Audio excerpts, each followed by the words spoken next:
Welcome to part 10 of this 11-part series of brief videos introducing you to EPOS, a Gentes game by Stefan Risthaus.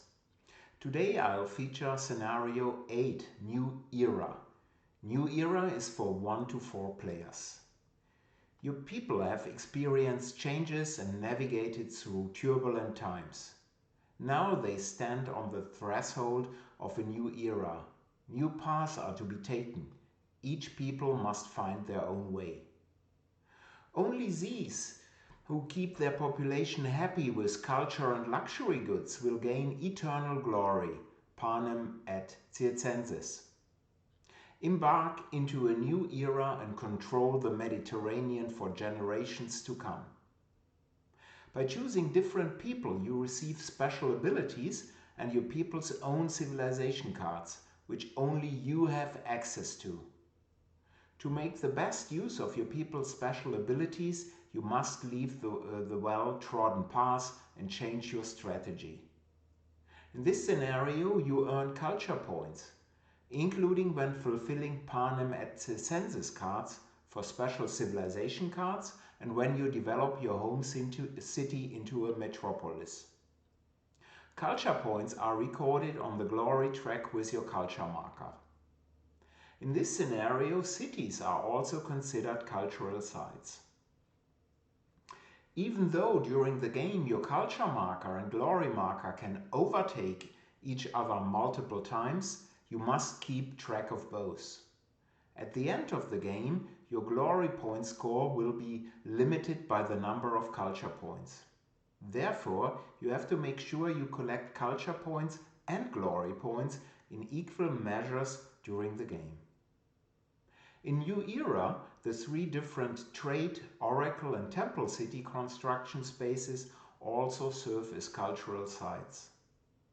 The 6 city building restriction markers change the revenue of the province's city construction spaces.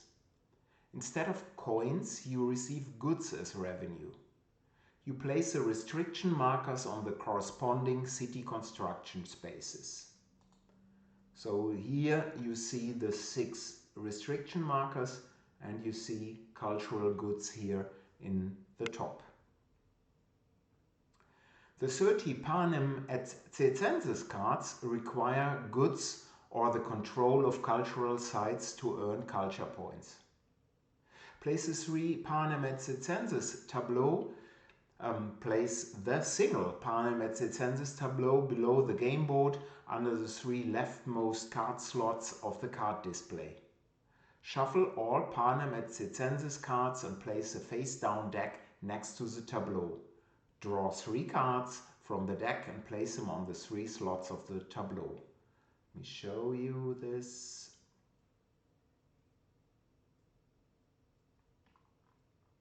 So that is the tableau down here, which you add to the cards display, and you see the panem et circenses markers there. And these are cards, panem et circenses cards. A total of 30 are included.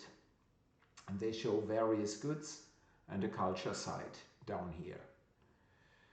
The 4 wooden and screen printed bonus markers give you glory points when you have fulfilled 5 panem et circenses cards and placed them face down in front of you.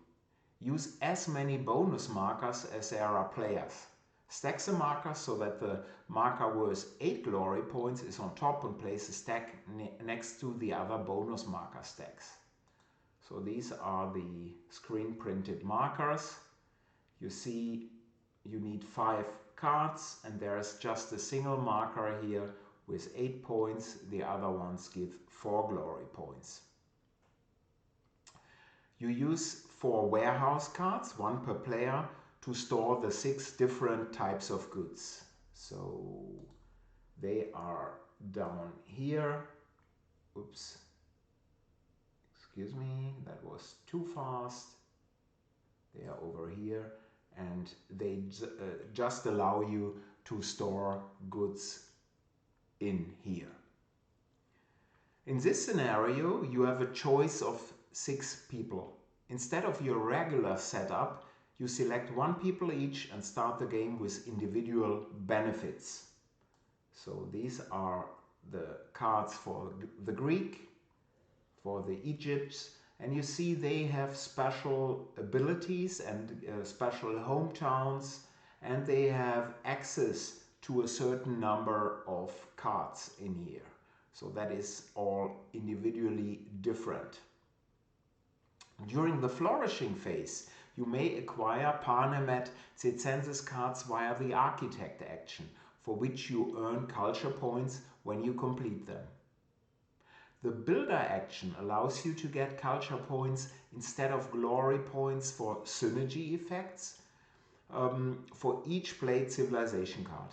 Completing these cards is a free action, which you can perform on your turn in addition to your regular action.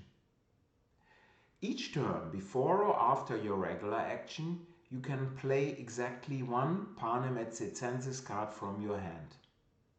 This does not count as an action, so there is neither an action marker nor a permanent action space for this purpose. You can play a Panem et Circenses card after acquiring it in the same turn. Each Panem et Circenses card shows 4 requirements. Let me flip back to them. The more of these you fulfill when playing the card, the more culture points you receive. You must fulfill the requirements from top to bottom, so from A to D, but you can skip one requirement. If you can't or don't want to fulfill a requirement, skip it and proceed directly to the next. If this happens a second time, you have to stop fulfilling the requirements and only receive culture points for the ones you fulfilled up to this point. The first 3 requirements in here: always need goods. The 4th, a cultural site down here.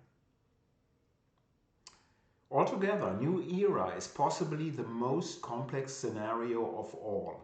It is also most interesting to play because of culture points and people cards. I'm sure you'll enjoy it. Either tomorrow or on Tuesday, I'll feature the campaign scenario in EPOS. Thank you for your interest.